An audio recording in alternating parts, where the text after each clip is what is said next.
আসলেই কি এটা ডিজাইন বেস মাইক? এক চার্জে চলবে 16 ঘন্টা। তো চলুন আগে বক্সটা ওপেন করে দেখি সর্বপ্রথম কী হাতে আসে। তো এটা হইতেছে ইউজার ম্যানুয়াল, আর এটা হইতেছে কি ক্যারিং ব্যাগ বা স্লিং ব্যাগ। তো রিল্যাক্স থাকেন ভাই, ভিতরে কোনো সাপ পোয়া কোনো কিছুই নাই। তো এটা হইতেছে উইন্ডস্ক্রিন, আর তারপরে যে এইটা হইতেছে ইউএসবি সি কেবল, আর এটা হইতেছে আমার রিসিভিং কেস বা চার্জিং কেস যেটা, সেটা শুধু এই চার্জিং কেসের জন্য আমার এইটা অর্ডার দেওয়া।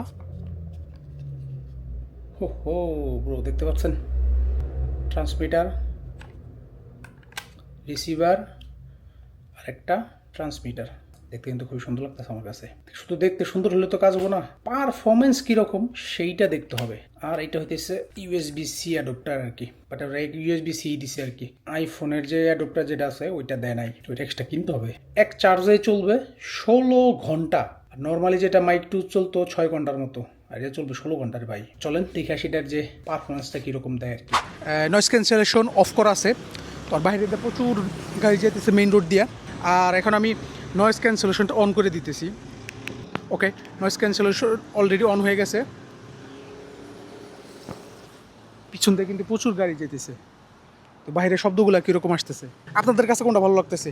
ডিজাই মাইক মিনি না ডিজাই মাইক 2? কমেন্টসে জানান।